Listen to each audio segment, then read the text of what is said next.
Hi, everybody, and welcome to Red Wings Rant, where tirades and impassioned pleas for your Detroit Red Wings finally have a home. Woo! Yeah, that's right. Let's go. DP is back in the chat. What is going on, DP? Jared, I can only imagine how often Matt and Mike get wrote up at work for being late. Jared, fun fact. My work has what's called a flex schedule, and you can roll in whenever you feel like. Woo! You just got to leave. If you're 8 minutes late, you got to stay 8 more minutes. So. We've developed bad habits because we both have that at our work. Ooh. I mean, you know, I don't know how many coworkers listen to this podcast, but hopefully none. But performance art. Welcome. Yeah, I thought we had a new person. Yeah. I did have the opportunity to leave at 3:00 today, but then my leader needed a ride and from an event, right? So the event ends and I'm like, I'm out of here at 3:00. I text that to Michelle, my wife. Yeah. Dr. White. And then, if you guys only know her as Dr. White. Yeah. And then it's my boss who is also at this event is like, hey, can you drive me back to the office? So I'm like, yeah, sure. Get to the office. She goes, hey, I'll see you up there, right? And I, in my head, was thinking, no, I am going home. But instead, when your boss looks for your confirmation that you're headed up to your desk, you say yes. So thank you, Jared. Tuck my willy between my legs and headed upstairs. Over here. Oh. But Mike, you guys, I do want to share one quick work story, if only because somebody approached me and said, hey, you have a hockey podcast? And I said, yes, I do. And I guess now we've started making our way into people's Twitter accounts. So, Elon Musk does know what he's doing. Thanks, Elon. But yeah, I know what we kind of want to talk about. It looks like for all intents and purposes, the Red Wings offseason, we're done. That's it. No more moves. Outside of maybe helping out Florida with their cap. Well, I mean, hold up. I mean, Steve put out there a majority of it's done. Steve put out there's still that possibility that more things are going to be added. And he's just saying that because we're still holding our pitchforks. He just wants us to lower the pitchforks a little bit. I've been around this clown for 5 years now? Come on. We know what he's doing. He's saying that for people like us. We're right now at the 1-year anniversary of the DeBrincat trade. So it was possible that he was going to have a press conference and then make a big trade. He set the precedent. Sure. So could happen. He could be waiting to finalize the Raymond Moritz Sider deal so he knows exactly how much cash is available to him. So that he can says I think he has to say that. So he can fit. Well, he wants to be able to fit Mitch Marner onto this roster, Mike. So you can't just wish it to happen, you know. Yeah, which is what I'm doing. You know, Toronto's probably like, we probably would have went all the way if we'd kept Justin Hall. Bring him back. So maybe Mike, that's where that trade piece goes. Yeah, I could tell you firsthand that you can't wish Mitch Marner to be on this roster. You can't just wish it. Firsthand experience in doing that. It doesn't work. I mean, you can wish it as often as you feel. Yeah. No, Mike, you can try wishing it literally before you go to bed every night, and it still doesn't happen when you wake up in the morning. I wished for Patrick Kane and Tarasenko, and hey, we got both of them. It took a couple extra years. But Matt, if you want something nice to happen to the Wings, you let me know and I'll put in a good word. Okay. So Double Penetration says 2 years ago he wanted Mitch and he got roasted on here. If that was me, I almost guarantee DP performance. I almost guarantee it was Matt. I would not have roasted you for that. No, Mitch. That sounds like a Matt roast all the way. Yeah. Mitch is my boy. That's my man. And if you want to feel even better about the acquisition, Blake hates it. So now I double like Marner. Jared says it's a weird way to pronounce Trevor Zegras. Oh, Jared, bless your heart. If you guys, you say that one more time. DP, yes, it was you. Of course it was. Sorry, performance art. But yeah, now I'm ready to drop a load because I not drop a load of cash on him, not drop a load. Just want to make sure we're on the same page. Are we going to talk some Red Wing cumulative scores here? Well, yeah, but we did all this hard work on the slides, and we're doing Rocket Mortgage Corner to start the show. We were done with Rocket Mortgage Corner. I had pivoted to Mitch Marner. You got to listen. You got to pay attention. All right, guys. The good thing is we also shoehorned it with Dr. My Wife Corner. So both the corners are done. Now we can focus on hockey. Got the important stuff out of the way. Guys, feel free to sign off. But for those of you that want to talk about the fucking Red Wings. Oh, I was told to stop swearing. Yep. All right. All right, here's our major moves. Let's recap. Anybody who hasn't been paying attention, you've been under a rock. Obviously, Tarasenko, Cam Talbot, Eric Gustafson, Tyler Mott, Patrick Kane. Patrick Kane back, of course. No, I didn't fucking put. I swear again already. I didn't put Christian Fischer on here. I don't care. The Fishman is pretty excited to be here, and I also would have maybe said subtraction Robbie Fabry because that was a big move. Well, I mean, what we want to talk about here, like last week, how did we sign? We signed off on the show. Blake, you gave Steve an A, I think, if he drops Hall and or Ville Husso. Is it and or? It's an A+ offseason if Hall's contract is not counting against us. Just Hall. Okay. Yeah. So I'm solidly in the camp that we're at a C right now. I would say a C+. I think I might have said a B-, and the longer we went from the Tarasenko signing to today, the lower the grade got. So I'll say this. Was at a B- at the end of that show. I've downgraded to a C+ because you get high, you know? You see a signing happen, you get excited no matter what. But no, it doesn't, and that doesn't even equate too bad. That equates to meh. That equates to you're at the same spot you were at last year, which is still, I think, regardless of what our grades were for our moves thus far, I think we both landed on that point. Like, did we put ourselves in this position to own a playoff spot if Dylan Larkin gets hurt? I don't think so. Want to push back just a hair on the word meh, because I feel like it's a little reductive where it would seem like the moves are boring. And I don't think that's that they're boring. I think it's more that we're a little concerned that they're not a vastly improved team, that they're maybe 5 to 10% not as strong as last year because of a little bit of a lack of depth, but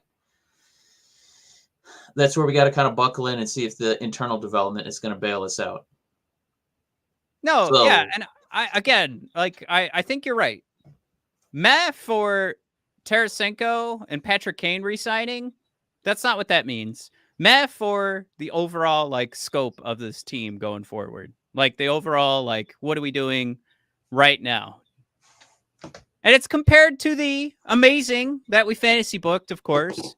So you guys could call me out for that. That's, I wanted a lot more than we got.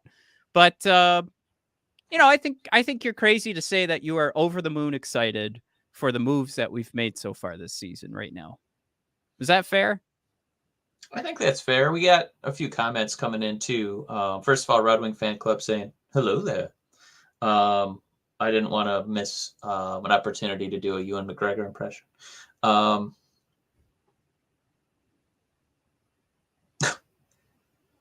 Corey Eisel making sure get rid of Hall for F's sake. And there was one other one that I really liked. Red Wings Fan Club also wanting to make sure we don't forget Action Jackson, Jack Campbell, was our new minor league goalie.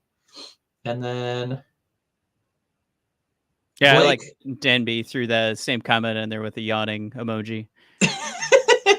But Blake saying, don't anyone else want Danielson centering line too? I mean, if he makes the team, I feel pretty good about this season. I feel like he's probably going to play some minor league hockey for us for 3 to 4 months, maybe before he gets a little taste. But yeah, Mr. Otter Pockets, welcome. If you are the alias of a different friend of the show, let us know. But if not, welcome, new friend. Does want to remind us minus Sprong and his no defense style of play. Yeah. I think that, again, that's something that, we can talk about momentarily. I know Matt has a slide for it, but Yzerman mentioning he's basically got Yzerman's got his little balance abacus of, maybe I lost a few goals going in, but maybe, addition by subtraction. Maybe I have a few less goals going into our own net. So that might be a positive there. Yeah, well, we'll touch on the Yzerman press conference. I brought up some quotes, and I think that was one of the ones he landed on, where it was like, look, we have guys that fit the role they're supposed to be in, and Mr. Otter Pockets calling this out with Sprong is exactly it. Like, you had a Sprong guy that was always waiting for that for that moment to take advantage of like a turnover that might not happen.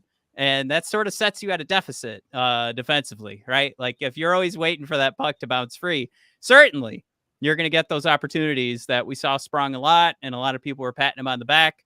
But there's obviously a disadvantage to that as well. So. Real quick, Blake with comment of the episode so far. Matt is always wrong, always opposite of what he says. Oh, I got to get a t-shirt of that, Blake. That's a good one. Dan B with some maybe words of wisdom here. Well, as rebuild moves along, the team is better, so it's harder and harder to get substantially better each season. No. I gave that the wrong emphasis on those words. It's harder and harder to get substantially better each season. No. I think you're right. It's harder to have like leaps and bounds better, but this was a team that missed the playoffs. And if you're not quite what last year was, and you're a little bit better based on a few models we might look at, might be another season where you're on the outside looking in. So it looks like it's going to be one more leap or one more bound to be taken seriously as a professional hockey team. And performance art, Matt, with some another hard hitter here. I'm calling it now. Campbell will be one of our goalies by November. Oof. I think we might have to make a game of that. Whoever gets the date right when Jack Campbell starts a game for the Red Wings, if it's going to be a date in October, November, or December, because it's going to happen. Good question from Performance Art. If we have the same outcome as last year, do you think our coach is gone? That's always a toughie, right? Because we're sitting here right now and saying the possibility of us not making the playoffs is it's real, right? Like talk about or think about, like the moves that New Jersey made, right? They had a for sure hole that was addressed. Goaltender. Yeah. Yes. So now, are you competing for the top 3 spots in the Atlantic, or are you competing for a wild card spot? Because then New Jersey's your competition. And do you think you can do better than New Jersey, who's going to have a healthy Dougie Hamilton, has improved their defense, has improved their goaltending? I'm just saying, if you say yes to that question, then, no problem. But if you're someone like me who thinks that we haven't improved the team beyond that, then you're going to lose that wild card spot to New Jersey, and you're just hoping they get hurt, and you're hoping Dylan Larkin doesn't. So long story short on that is it's just like, that's the sort of position we set up for ourselves. So the right side of the defense, is that problem solved? Was that a problem last year? Yes. Is that problem solved? No. A lot of Tarasenko was brought in to replace 2 left side forwards who Yzerman made the choice not to sign, I suppose, or couldn't keep up with the price, and traded away so that he could bring in Tarasenko. So we improved that top 6, right? This is a better top 6 than last year. That's what we said last week. But now you have arguably holes we had holes on this team, and in that bottom 6, like there were spots we couldn't count on, and now the argument is just that, well, now we have a guy there that fits the role, but we don't know if it exactly will be successful. So I just, and part of our success last year too was because Sprong was one of those guys with the high shooting percentage, and that was one thing we touched on all season was like, is the other shoe going to drop? Like, is that shooting percentage going to fall out underneath us? And like right now, your hope is that, and we talked about this as well, that DeBrincat comes back, stops ringing him off the post. You got a full season of Patrick Kane, and that Tarasenko turns in a better season than David Perron, which I think is actually pretty easy. But then what are we doing with the rest of the lineup? So that's where the questions still remain. So if you're solidly in the camp that as Patrick Kane ages another year, Tarasenko ages another year, that you are very comfortable with relying on those names to ensure that your top six is respectable.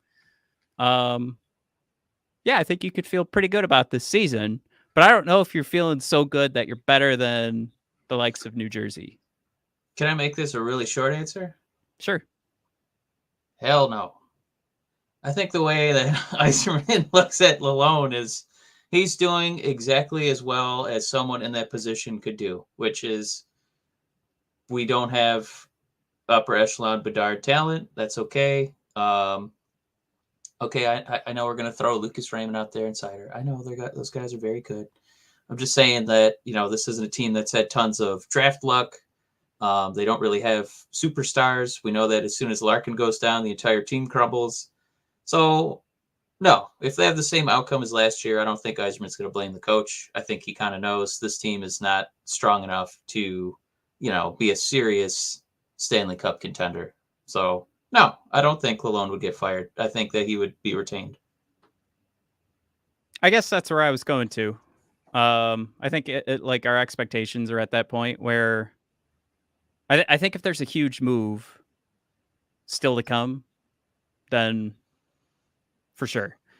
I think Jared might have called it out too. It was like if Larkin goes down and we're in a playoff spot and we lose that playoff spot because Larkin goes down, then yeah, like no team should have that sort of struggle, right? Like it shouldn't be that difficult to find wins when one guy goes down. Like for sure you could say like, wow, Larkin makes a huge difference on this team. But the absolute disaster that this past March was should, if it happens 2 years in a row, I think can go on the coach for sure. And welcome, Ketzel. Always good to have you, bud. Just making mention, comment from Ketzel saying that losing streak we had last year after Larkin went down was all coaching.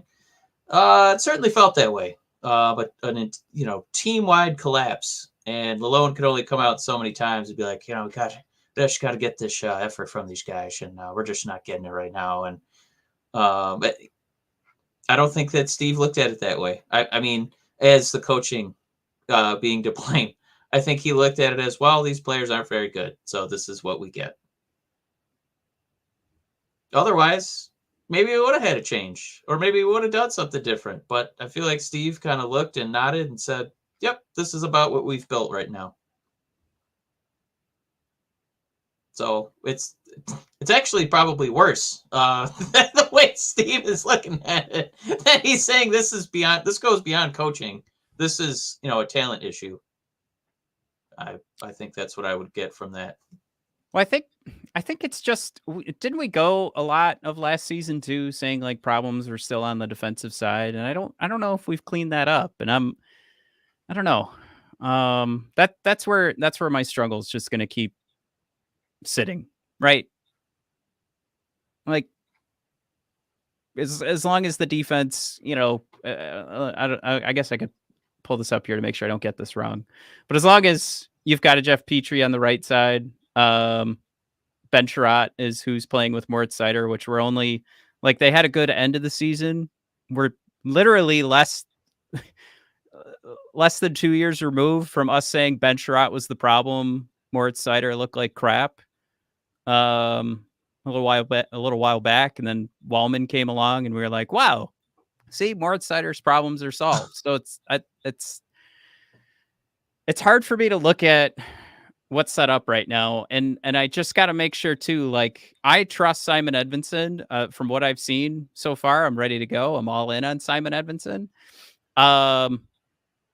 But I just want to make sure we don't all have queued up the well, he's he's going into his first full season, so there's going to be growing pains, and it's like, okay, we're queued up to say that. That's fine. We, maybe if there's a problem with how long we waited to give him a real shot in the lineup, then, which is a problem from management and where we could still get frustrated. But then you're relying your second pair on Jeff Petrie to hold the fort if there's any struggles out the gate for Edmondson. Yeah, and then you've definitely downgraded the third pair defenseman. However you want to look at it, because you either are putting in Hall or Gustafsson, and neither one of those guys is going to produce the way Gostisbehere did on the power play. So you take some damage on the third pair, but you definitely get a positive from Gostisbehere, and that's all gone. So I'm really worried about the defense right now. I can only assume. I can only hope, I should say. I'm not going to assume with Steve, because we know he likes collecting 30-year-old defensemen who are getting past their primes. That part of the reason that they maybe couldn't afford Gostisbehere, didn't put out the offer he wanted, is that Edmondson's going to get chances where Ghost used to. And by that, I mean quarterbacking the PP. Yeah. But there was a few comments in here that were pretty interesting. Jared just saying Newsy and Yzerman are definitely not reading from the same script during the post season interviews.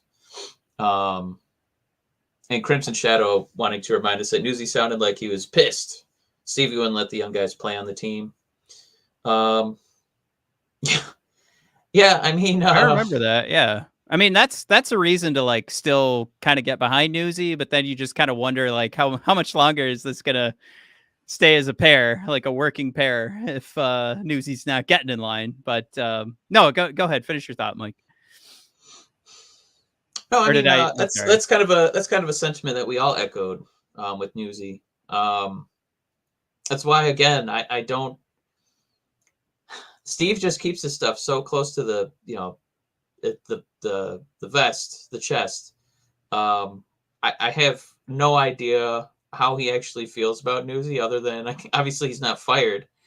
But the fans kind of wanted to see what the younger guys look like, and by younger guys, I think we mostly meant what does this team look like with Edmondson? Why are we signing all these guys to get in his way when they're not markedly better or even serviceable? As we looked at Justin Hall getting a huge contract for his value. So yeah, I can understand being that coach. I felt like the manager in Moneyball, the Oakland A's, what are we doing? Who are these guys that you're bringing in? I'm trying to coach so I can keep my job and explain it to other people should I get fired. And you're just giving me jabronis. And I don't really know, how to succeed with what I've been provided. And that's, again, why I think the question that originally got us down this rabbit hole was, would Newsy get fired if we had the basically same outcome? And that's why I think, no.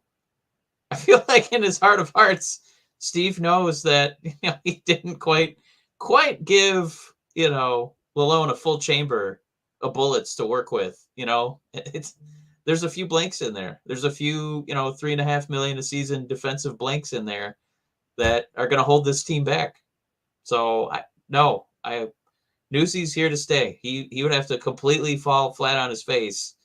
And I mean that literally and literally, to get fired as the coach of the Red Wings. But Isel. Corey Isel saying Petrie and Hall are a problem here. Folks, don't tell me they're better defensively than last year. Matt has some scary stats there for Petrie, by the way. I forgot who you were comparing that to. Was it? It wasn't Gustafsson. Was it Trouba? You had their back-to-back possession charts, and they were almost identical. Anyway, I don't know. We'd have to pull that up, but we can. It's not a big deal. But yeah, I think we want to also talk about kind of the opinions of some of the larger publications. Did you have a few of those slides ready for us, Matt? Yeah, it's basically running through. This is the Max Boltman one, given the Red Wings a C so far. He graded it as perfectly average, largely geared towards replacing departing players like Goss Despair, David Perron, and Robbie Fabry with a potential upgrade in goal and Cam Talbot. They did well to keep all their free agent contracts 2 years or fewer. I did want to touch on Cam Talbot because we all kind of like graded that as an upgrade. We saw. I just want to call out. I was listening to the Athletic podcast, and they had their resident goalie expert on the pod, and he was calling out like he's not sure what Detroit is doing in net because they haven't really solved all the problems defensively or even scheme wise. And he actually said a lot of the successes he saw from Cam Talbot came from the Kings' strategy. He graded out goalies over the last couple of seasons and who faces the least high danger shots and who has the easiest night. And Cam Talbot actually ranked number 1 on his list from the Athletic. So we know that's not the case for the Red Wings, and it's kind of been a problem for the last 5 years, whatever you want to call it. And we haven't really seen like, oh, we're definitely going to start improving that because all of a sudden we're going to flip a switch and now that won't be a problem, right? Like that's essentially what we're saying would solve that problem. Things, the way they're trending will just change. So that's what, if somebody wants to tell me that right now, like, okay, nope, that will change now because our defense has different names on it. You could totally tell me that right now, for sure. But still a scheme there. There's still a strategy we got to get fixed. So the Cam Talbot thing does kind of scare me with those stats. So if we, I guess, can control the expected goals and what's coming at us, sort of limiting those high danger chances, for sure, it sounds like we'll put Cam Talbot in a position to succeed. However, kind of the point that guy was coming up with was anybody would sort of succeed in that situation. So you're not really you weren't really solving the problem in bringing in another goaltender. The problem would have to be solved by being more responsible in the defensive end and knowing that you're bringing in the right names to do that work. So that one's tough for me. But Max continued. The issue is they didn't really get clearly better in any area except goaltending. Oh, yeah. All right. Thanks, Max. Vladimir Tarasenko should be better than anyone departing forward, but Detroit is losing a lot of offense up front and may score less this season. That is, of course, if you don't think like a Berggren can just do the same production as Robbie Fabry, which I trust that, fully believe it. Subtract a Robbie Fabry replaced with a Berggren, 2 guys that don't focus a lot on defense, but are in the right place at the right time, definitely on the power play. You got a cheaper, Robbie Fabry. Let it roll. Max continues. They'll certainly hope to defend a bit better as a team, but as of now, it looks like much of that charge will fall on the shoulders of young defenseman Simon Edvinsson, who looked good at the end of last season, but may still experience some ups and downs, which again, you and I just brought up too. Take it all together, Detroit looks similarly positioned to last season. With that, whatever that word is, better goaltending can make up for lost scoring. And really, I think that is an inaccurate statement for Max. I don't think it's just better goaltending. Again, I think you'd have to be saying like, all right, we have more responsible players on the forward side. We have guys like Steve said that are fitting the roles they're supposed to be playing. You have guys on the defensive side that aren't going to force Moritz Seider to be in every single tough situation. Hopefully is what the change that was made here to let Ghost go and make some replacements. A guy who's more defensively responsible, of course, take some of that load. So you're hoping for, like, one of the things we talked about so often last season was like a full roster could give us balance, but now we're talking about top to bottom, the right guys being put in positions to succeed. I think is another huge next step, which I think we're closer to. But I do ultimately agree with Max. Like there was not, there wasn't like the huge move. Vlad Tarasenko from 5 years ago, Load me up. Now, last year in the playoffs, amazing. I think if we get to the playoffs, man, could you imagine Tarasenko loading up and playing the same game he played for Florida? For us, it'd be amazing.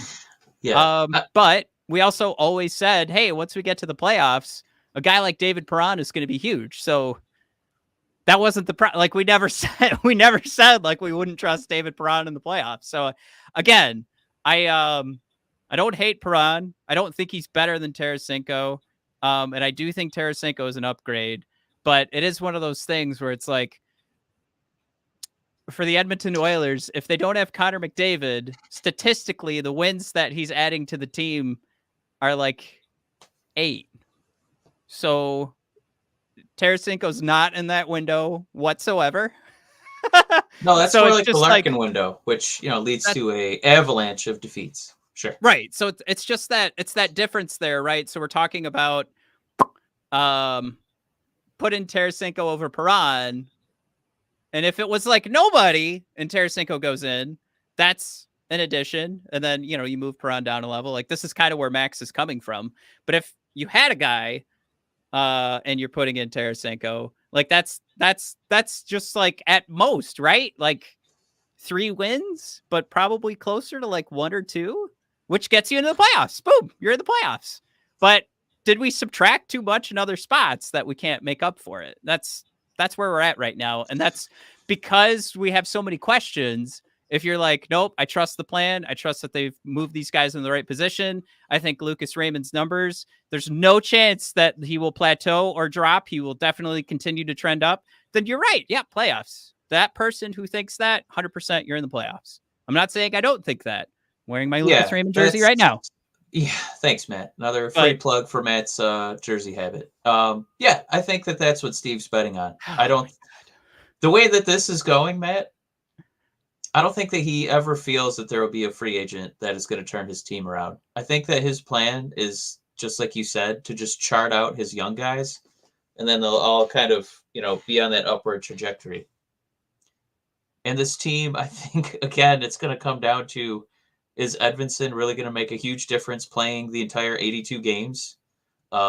Is Danielson going to be that surprise? That surprise that, Sider and Raymond gave us in their rookie seasons, where it's like, God damn, I guess these guys are just going to be on the NHL team the whole year. Okay. They're also going to play 20 minutes a night and be, literally whether or not the team succeeds on a nightly basis. Yeah. So it feels like that's what Steve is kind of relying on at this point. And I like to think that in some way we're still just trying to be that team that makes a gigantic, huge splash, where maybe a Stamkos wouldn't have, been able to fill those shoes because he's older. If they really do think that they're going to be in the Mitch Marner market, if they think they're going to be in the Draisaitl market coming up, that they're still trying to spend responsibly and make sure they have enough low stakes contracts on their team to make something magical. If it's actually a possibility, make something magical, be possible. Yeah. So all those ideas from Steve, yes, they're very pragmatic, but they're also terrifying if they don't pan out and we never end up making the magic happen, because you've basically just dragged the fans through this odyssey, with our mouths open through the water, suffering through loss after loss after mediocrity after mediocrity.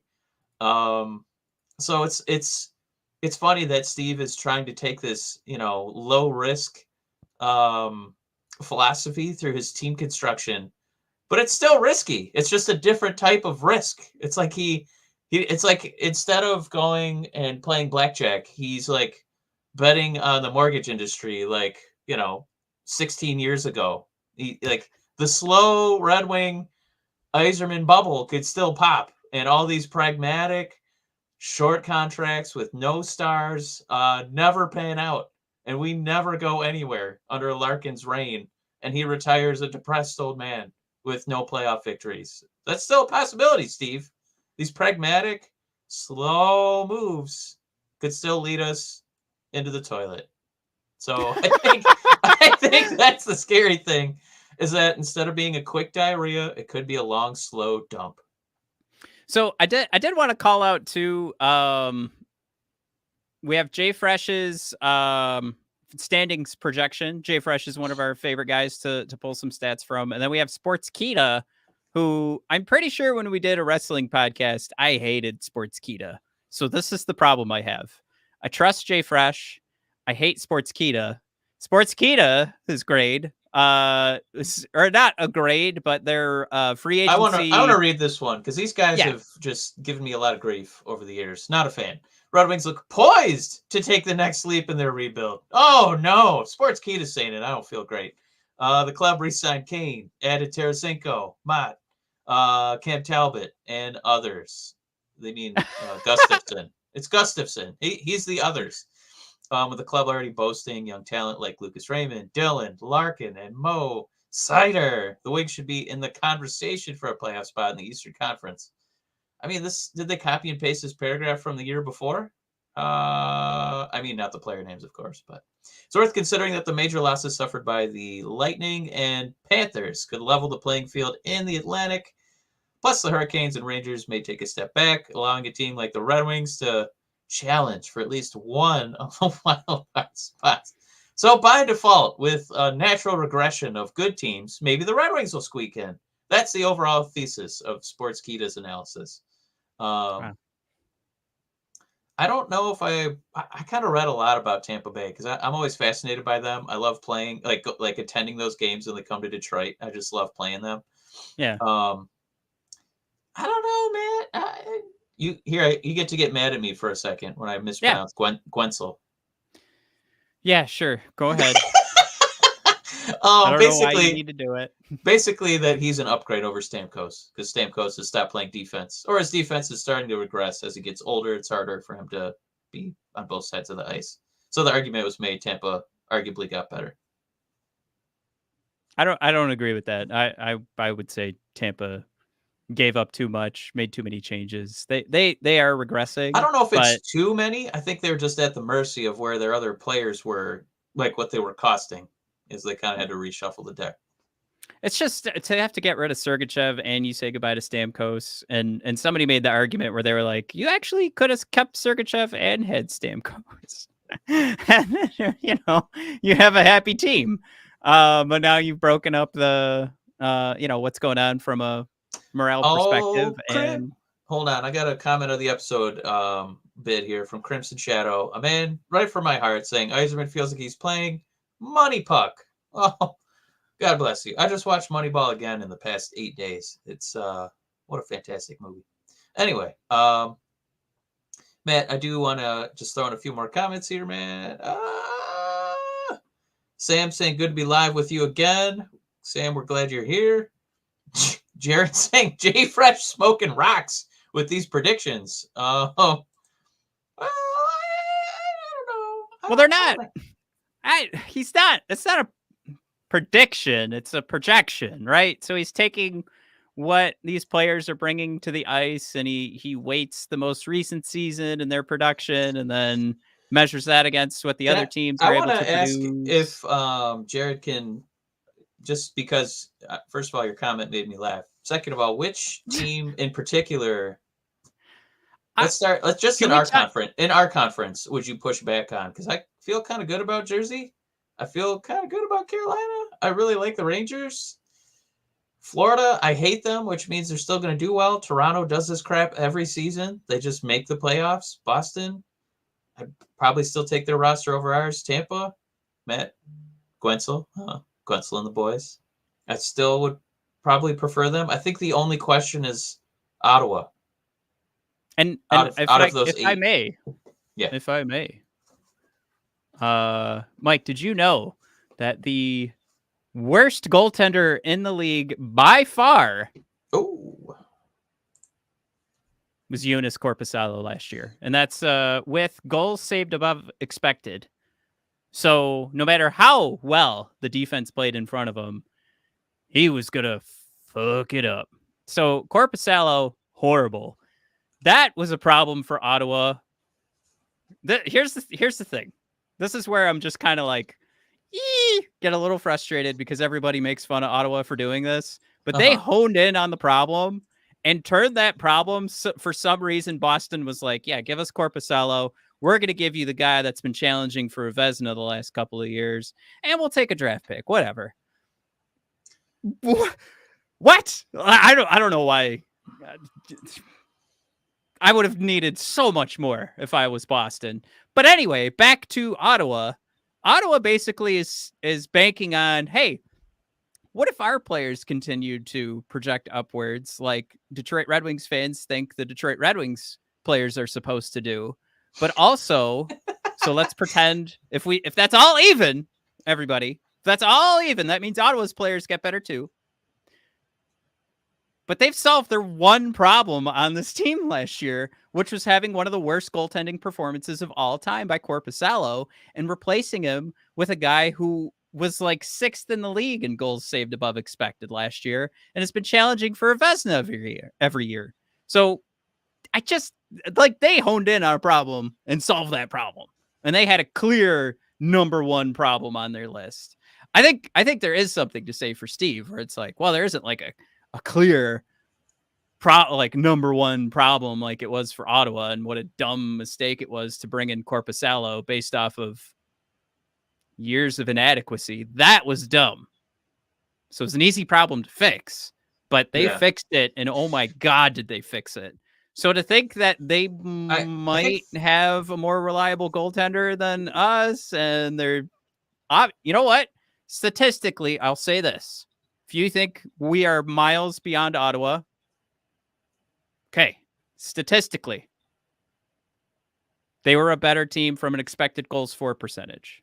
So they were putting more pucks on their opponent's net than they were giving up compared to the Red Wings. We were both in the negative. Ottawa's a little bit better than Detroit. And so that if that's the case, and you got a much better goaltender now, and not this absolute dumpster fire that was Korpisalo. And I did just learn how to say his name. I think is that why you said it like 15 Eunice. times in this segment? Eunice. No, Eunice, his first name. I think I've always said Jonas. But I learned it was Eunice today. I wanna just throw in with Sportskeeda. I really do appreciate the sentiment saying that some good teams will come back. But it's so hard to say that they're going to come back. So like, these teams are going to drop so far that the Red Wings are going to leapfrog them. I think our best shot is Ottawa being Ottawa and Ullmark being like, fuck, this place sucks. And he just kind of, doesn't play very well this year. And then they have to move him again. We saw it happen to DeBrincat. He had like one of his worst seasons. And he's like, ugh, get me out of here. He pulled a Rodney Dangerfield and said, oh, my arm. And then, he got to go play in Detroit. Well, didn't he only do 1 point better with us or something? Remember that hot start, Matt? What a month that was. He did 1 point better. Oh, get me out of Ottawa. And then he puts on that wing wheel and he's like, one more assist. I got one more as I could. I've only got one more assist in me. If you ever feel like, Detroit's not a destination anymore, just pretend you're an Ottawa fan. Ugh. Then you'll feel a little bit better. You'll understand that it could get worse. You could have to be a Senator. I think the argument I'm making is that if we are making a lot of claims that our players will just get better over time, Ottawa's in that same boat. So we would have to say that we're both going to do better this season, and kind of just boop, boop, boop, like kind of climb up the standings hand in hand. So that if it was hand in hand, that would mean, hey, we're going to finish on top of Ottawa again. But I would just say, like, this is going to be hard as hell. And you didn't make the move that's going to make you stand out over Ottawa or stand out over Tampa or stand out over Boston. You made the moves to you'll be competitive over the regular season. You won't be the Montreals. You won't be Columbus. You won't be San Jose. Just looking at Jay Fresh's bottom of the list here. You won't be those guys, but you didn't make that huge of a step to just, like you said, leapfrog over these teams. I do want to make mention because Ketzel brings up a good point that this projection was before the Tarasenko signing. And again, if you got, we love this team. That's why it drives us so nuts, right? And I just want to say too, after the signing. It was? This was after the signing. All right. Well, you can't really push back on that, right? But I will say that a lot of these projections don't factor in, what happens with like not just internal progression, but it's also not factoring in like, somebody like a Danielson making the team, which it's seemingly becoming more and more likely as we kind of get more, hockey summer league news coming out. So, I mean, just, I guess kind of like players like that, making an impact there. It's hard to like do those projections when they don't really have the stats to do it. That's kind of when we've had, instances where Matt, you've tried to put lines together for this team, and the best case scenarios are for guys who have like no impact, positive or negative, because they just don't have the hard data to like impact what these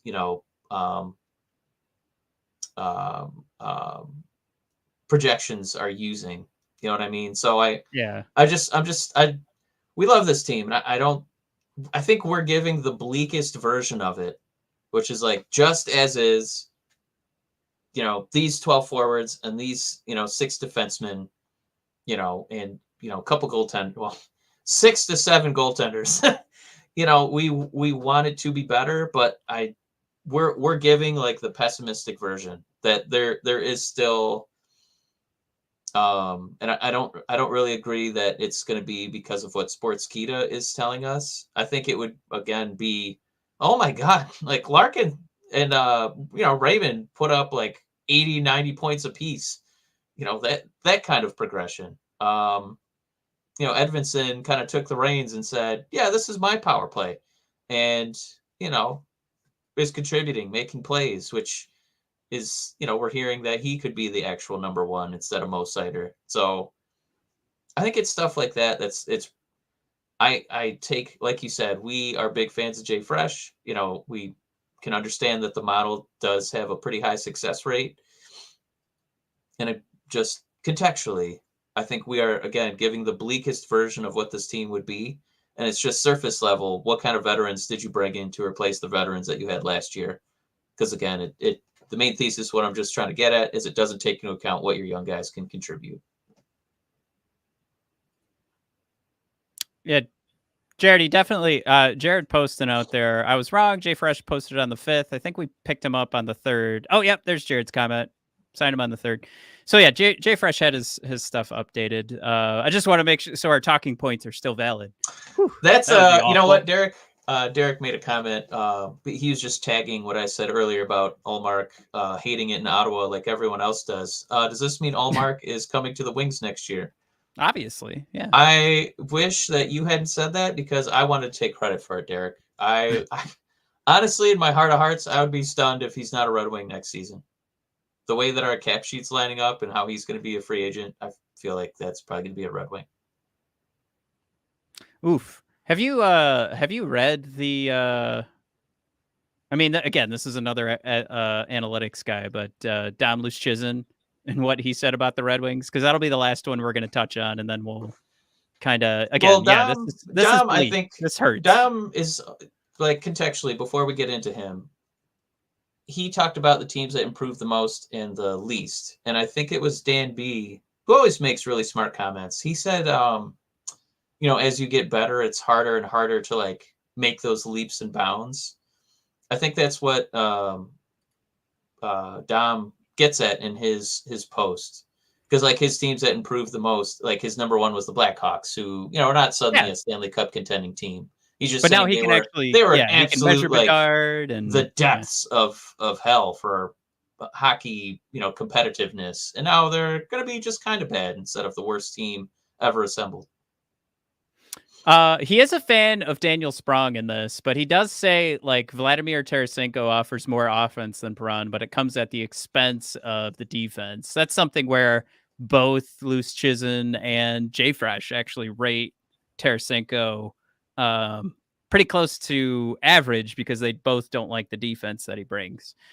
I like Eric Gustafsson more than any reasonable person should, but he's still just an off-brand Shane Gostisbehere. No Jake Wallman means more Justin Hall, too. The team's already weak. Defense probably got worse. While Cam Talbot had an excellent season with the Kings, I'm not sure he will repeat that at his age with this team. He's likely more of the same as what the Red Wings already have in Alex Lyon and Ville Husso. The Red Wings could still be a playoff team, but it probably won't be because of anything they did this summer. It'll take a lot of internal improvement for the team's core to get there. So yeah, it's pretty much, it's actually like Luschizin here is what he's saying is like, statistically, like if you were doing Moneyball, you didn't do it right? Like you didn't add enough offense and subtract enough bad defense, I guess, or subtract goals against. But what he is saying, you didn't recreate Connor McDavid in the aggregate, is what he's saying. Yeah, but what? With Yeah, but the point and Mott, the point he's making is super duper accurate. It's just like the one thing we can't measure is how much Simon Edvinsson could bring to this team. How much is Lucas Raymond going to take a step forward? Are we talking about a point per game player coming this year? DeBrincat's not an old fart, so we can't forget about that. Berggren's going to get a shot. However, it does look like he's geared towards a bottom 6 level of minutes, so there isn't too much difference he could make there. So, one of the things that Blake brought up earlier was like, we kind of need like a surprise here, and I do think, Blake, you nailed it, which would be a 2C spot for Nate Danielson, which, woo, man, did he kick the shit out of those kids at the summer league. He's a little overqualified for that, right? Yeah. He's a little overqualified. That kind of told me like, okay, it's and I just called it the summer league, the summer camp development. I think Nate shouldn't be invited back next year. I think him rightly kicking the shit out of those kids is a good sign that he's going to be in the right spot come September. But obviously we'll have to wait till September to see what happens there. Can I got to throw a few comments in here because Decoy making a late bid for a comment of the episode. I think we were talking about leaps and bounds, and he just tagged it with, "Hi, Matt. Hey, why are we showing your face? Yeah, there's my face. Leaping Lonnie Poffo. Yeah, old macho man there. And Playboy Sparty, welcome aboard, saying, Spronger's hairline will be missed. Pour one out for the hairline. He's still unsigned, isn't he? Yeah. And Decoy again. Greg the Hammer Valentine. He's younger than Talbot. Like that a lot. And then Jim Johnson. The only old fart is me, boys. Oh, Jim, you're our favorite. I like Ketzel. Nate pulling a Ray this upcoming season. Ketzel, that's kind of like nailing it. Like that is where you throw in a wild card. And now the season gets really interesting. I would just have to challenge, not you, Ketzel, but I want to challenge the Red Wings to like take that risk. Like maybe this is the year that he goes through some of those rookie pains. And then we're not allowed to say that next year because he's got a year under his belt. Yay! Unlike somebody like Simon Edvinsson, where I don't think he qualifies anymore for the Calder Trophy, but we're still going to say it. We're still going to be like, it's rookie growing pains, and be nice to not have to say that, And real quick, for anyone who thinks this show is, sophomoric, Jared, one of our beloved commenters, using the word bogarting in his comments, saying Jim Johnson is tired of Petrie. Bogarting isn't sure. Jared, bravo to you for a apropos use of bogarting. I like it a lot. Whoa, Jim's going to be 71 this year. I don't know if that means... I don't know if that's happening soon, but celebrating his Dylan Larkin birthday. Kind of fun. His Larkin anniversary. That's pretty cool. Yeah, for sure. So here's the thing to gather from all this stuff, right? Here's the way that I looked at it, and it was already mentioned. I think Ketzel mentioned it. Was the person who said it earlier? Was like, there has to be one more thing because the goaltenders have to move.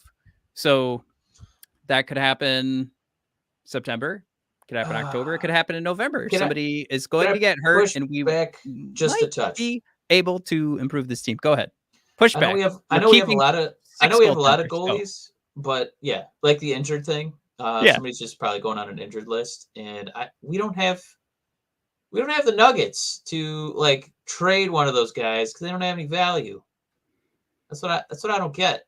Who is trading for Ville Husso right now? Because that's the big money guy. That's the big money guy you got to move if you actually want to pick up like, an Ekblad or something like that. I mean, they still have like a track record outside of Detroit. So you're probably, you're looking at one of those guys. Not only are you moving some cap, but you're gonna be looking for a team that's looking for some. What are you pointing at? You're gonna be looking for. We're trying to coordinate because you gotta mirror it.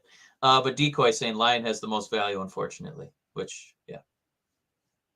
So that means you'd be trying to do Husso and Talbot. But you're also lining that up with the desperation of your team you're trading with, right? Like they've lost someone. Who are they going to look to? They're going to look to the team with 5, 6, 7 goalies on the roster, which is us. I like that Steve just builds like that guy in fantasy football who just drafts all the running backs. And you're like, ugh, now I need a running back, so I got to trade with fucking Yzerman.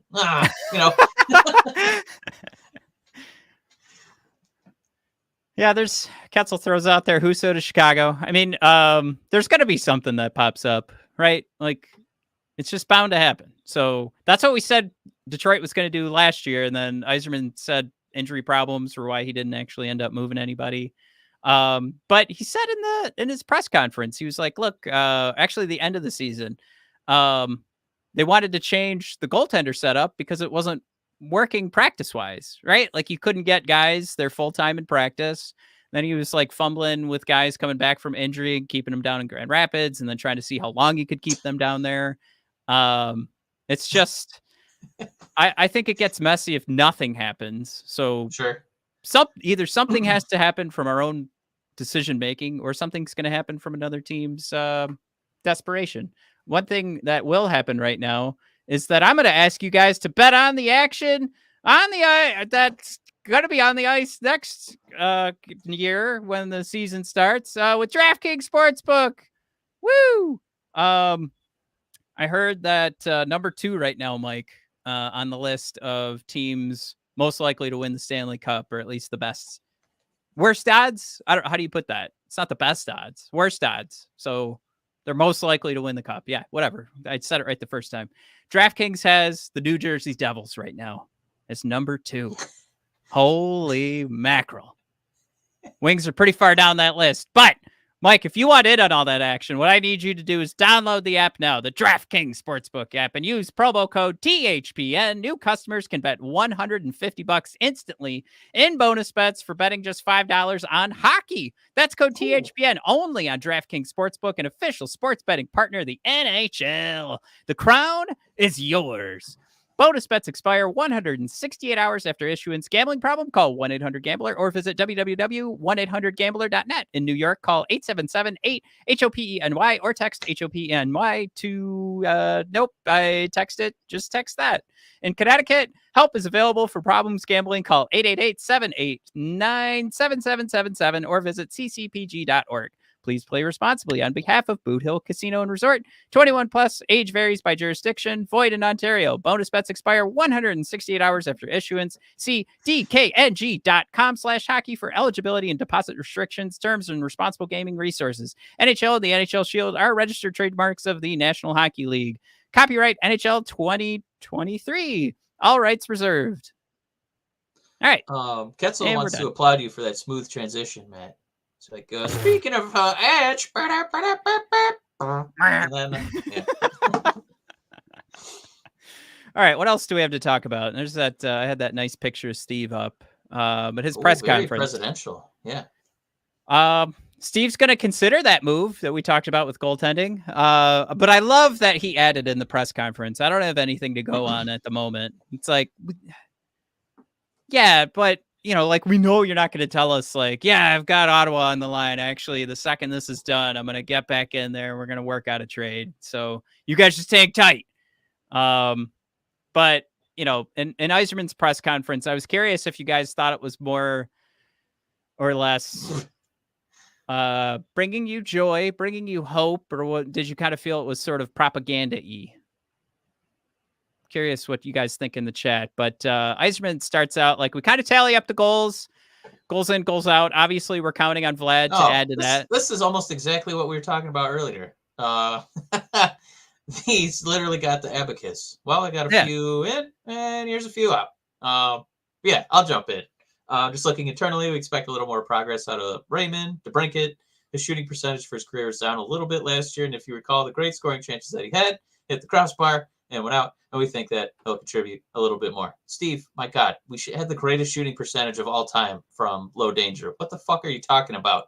It's gonna be even better, guys. We're gonna go even wilder for him all over. Come on, man. Anyway, back to Steve. I think his expected goals will turn into goals this coming season for DeBrincat. His numbers will go up. And the Burger Man, we expect to contribute a little bit to that. We don't expect that at all, Steve. We expect you to probably trade him because you don't like burgers for some reason.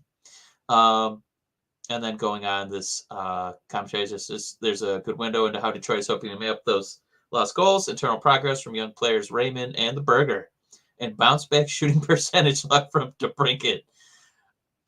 Okay, there's a flip to that. As the Red Wings had a team in the league's third highest shooting percentage. Why didn't anyone ask that while Steve was mailing it in on this?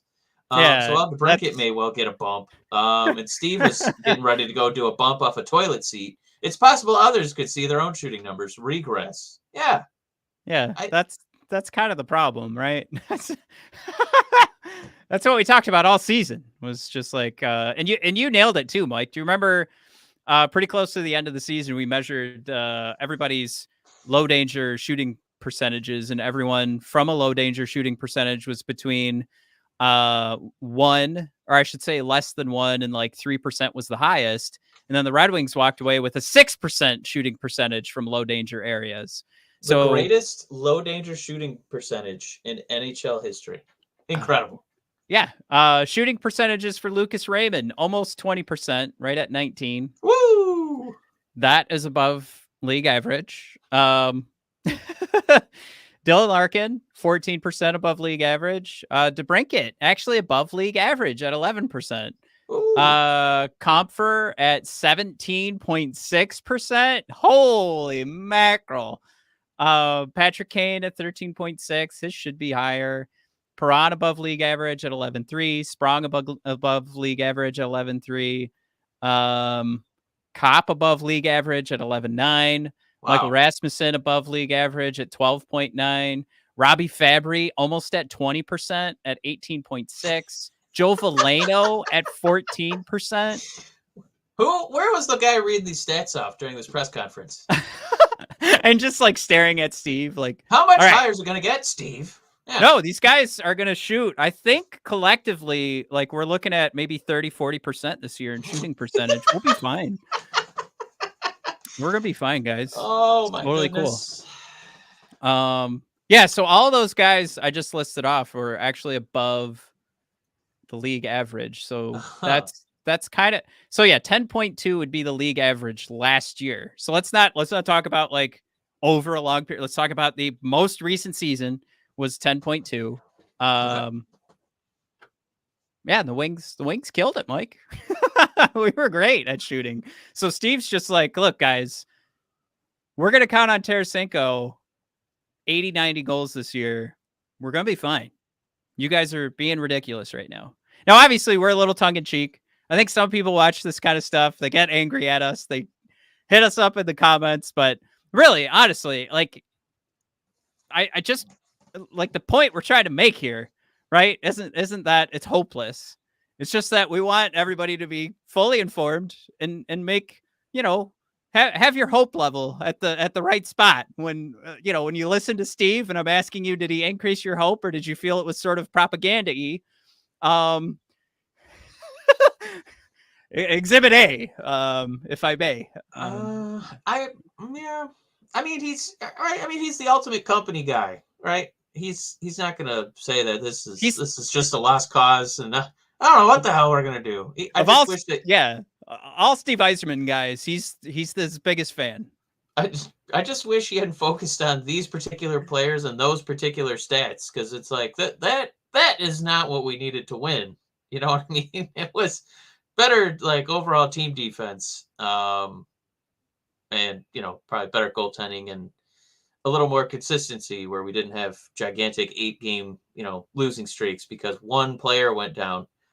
Now Dan B says fancy stats don't win games. I will tell you right now, Dan B, we did not look at a fancy stat. We looked at just straight up goals Regular going in and old not going shooting in. percentages. That's all we're looking at, Dan. So are you going to score more goals? Are we going to just choose that more pucks go in the back of the net? I would like to. We're just saying, like, that's as bare bones as it gets, Dan. We're going pretty basic on the stats there, and it doesn't bode well. It could bode great. I could turn around and look like an idiot at the end of the season, and Mike, we tripled the league average and greatest offense of all time. Steve should immediately get his numbers retired twice as GM. And we raised the Stanley Cup banner. What stats tell us are trends, and they help us project. And that stat of how many guys were above league average, including a guy like Alex DeBrincat, that Steve was like, we're counting on him to be further above league average. It gets kind of rough to be like, all right, that's the plan. I think it's okay. Ketzel has offered the solution that would trade for Evan Bouchard. Yeah, they'd be up for that, I'm sure. Dan says final score wins games. I mean, Dan, you're not wrong. I know that. I'm just trying to say it's going to be a lot tougher to keep up that pace. It just honestly is. That scoring pace, it's hard. Yeah, I mean, I think the most difficult comment question to answer comes from Sam, who said, really though, what is the path toward becoming a real contender from this position? Over the next couple of years, what do we do? How do we map this out? Well, we're kind of in too deep, right? Because you and I talked about last year, it was like we were making decisions on both sides, right? Like at the same time that Steve was saying that we build through the draft, he was also just signing JT Comfer, signed Andrew Kopp, signed Ben Sherratt, bringing these longer contracts in and saying like, this is the way. So Sam, what it looks like is that we missed this opportunity to let these kids try and learn something and possibly suffer immensely these last couple of seasons instead of getting a little bit closer to the playoffs, which is the problem, right? Like, it's like you're improving, but you're not improving enough to get to the playoffs. And you're also pushing yourself out of these draft positions, which would help us get a little bit closer to finding these ultra high ceiling guys that would push your top six into elite. So right now, our top six, you're going to be looking at Dylan Larkin and Lucas Raymond, and how do you add to that unless you're making a huge trade? Like, how do you improve that unless you're making a huge trade? Because it's not right now. I don't see anything. I don't see anything in our prospect pool that's going to improve that and ensure that we hold the puck longer and get more shots on net. So with this plan where we're at now, I think the problem is like we look back and we say, shoot, maybe those free agency signings, maybe burying us with Justin Hall signings, where when that happened, the entire league was like, why? Maybe those shouldn't have happened. But now that we're at this point, I think that's where either the idea is we're just going to keep hoping that a draft pick turns out to be elite, which is kind of where we're at. So I hear you, Sam. It's tough to say that, or we don't have the core that Steve wants and he's not ready to go all in, and we might see this thing fall apart. That's where we're at. So can I talk about like the big change? Oh yeah. If I may, let me just throw the one thing in there. The big change is, while these guys have ultra high value, Edvinsson, Seider, maybe even Pelika, have got to be traded for an elite talent right now. Yeah. Not all three at once, not saying a package deal, but you have to consider losing one of those guys. Yeah. To be a true contender. I like the way that you phrased it, that, well, we're kind of where we're at now. So what that means is you need elite talent to be at the top. So it feels like doing that through the draft, you're done. You're floundering now. You're at the middle of the draft. You can get lucky. What you'd really have to do is like completely pull everything apart and then tank again, which I don't think that they would like. I don't think that the ownership would let Steve do that. So you are going to have to make this feel like a destination. So that when exciting players do become available, it's not like, hey, be sick? Let's go to Nashville. Yeah, let's go to Music City. It's like, no. You should be coming to Motor City. Like we invented music that's good over here. Just come on up here. You got you clowns like fishing and hunting. That's literally all we have to do in Michigan. We have we have 5 Great Lakes and then so many inland lakes it'll blow your mind. Like suck it, Minnesota. You don't know what you're talking about. Yeah. This is a great place to be. Additionally, we know how to build our hockey team. So because the draft, for all intents and purposes, yes, you can find guys at 25. You can find them in the 8th round. But it's usually easier to find the game changers at the top. So that's kind of done. So what you're going to have to do is make this feel like a destination. I feel like that's kind of where you got to be a little more aggressive and make it feel like, hey, Yzerman is not just some old codger who won cups back in, 97, 98. He's actually like shaking and baking in Detroit.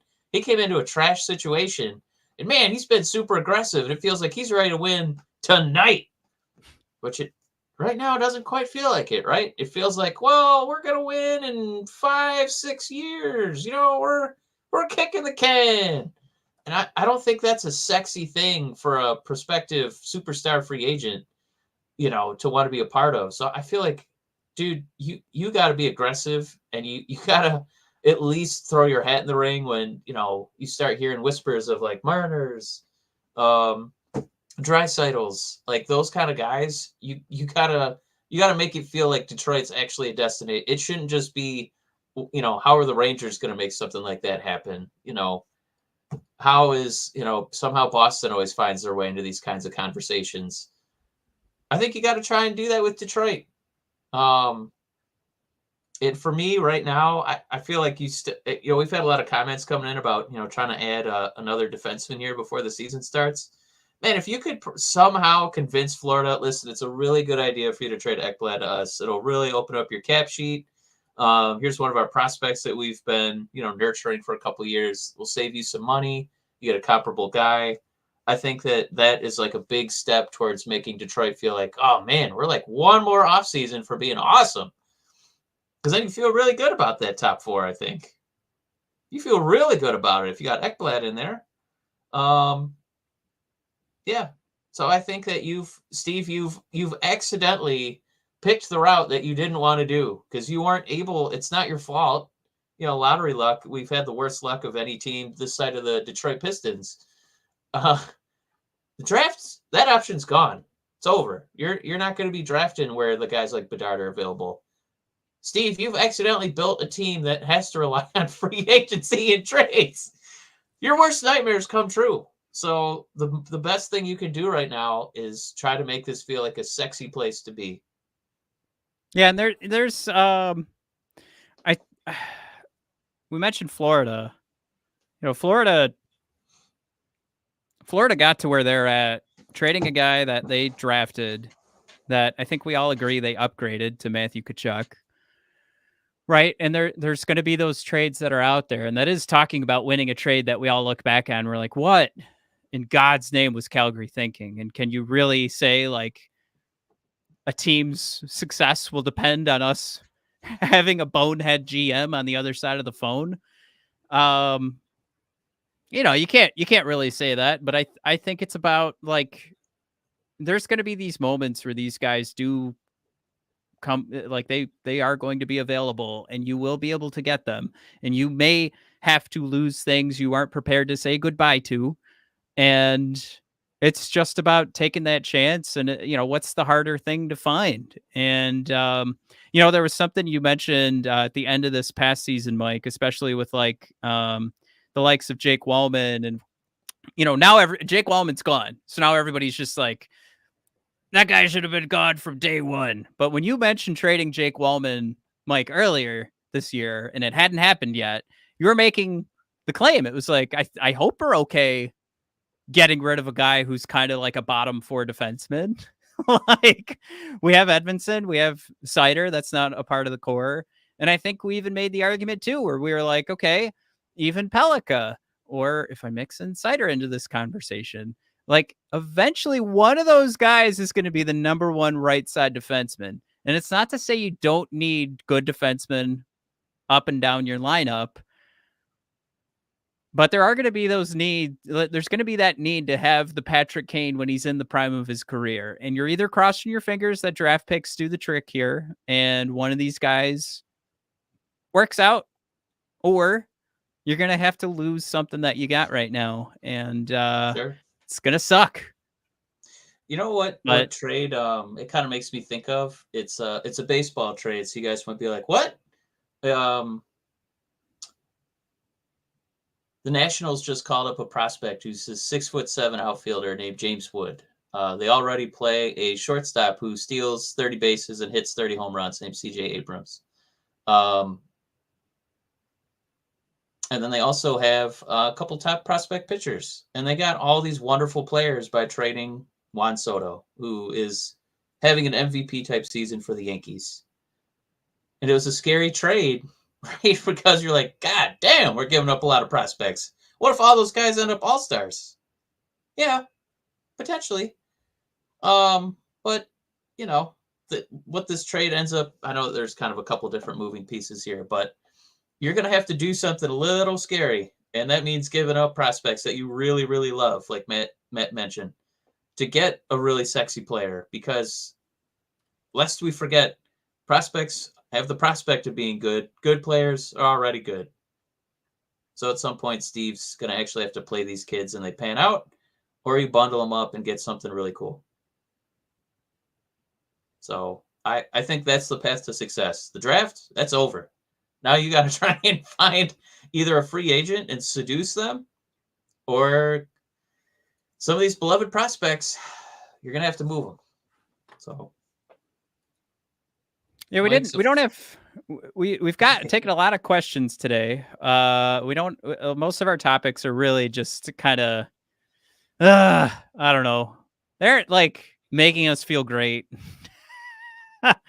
Except for,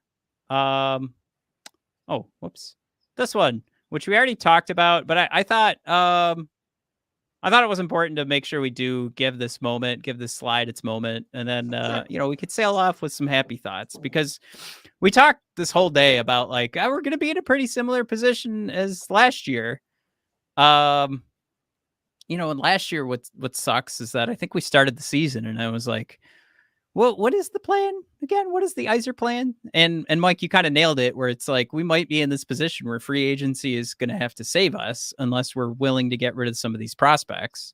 But there's still the shining light of one of these prospects standing out and going beyond what our expectations is. And I think the analysis here, or at least like our opinions, what we're trying to bring to this, like what did the Red Wings do this offseason, and trying to have a level head in what we're trying to say here and what we think. And we love that you guys are participating and also taking huge stinky dumps on top of our opinions here.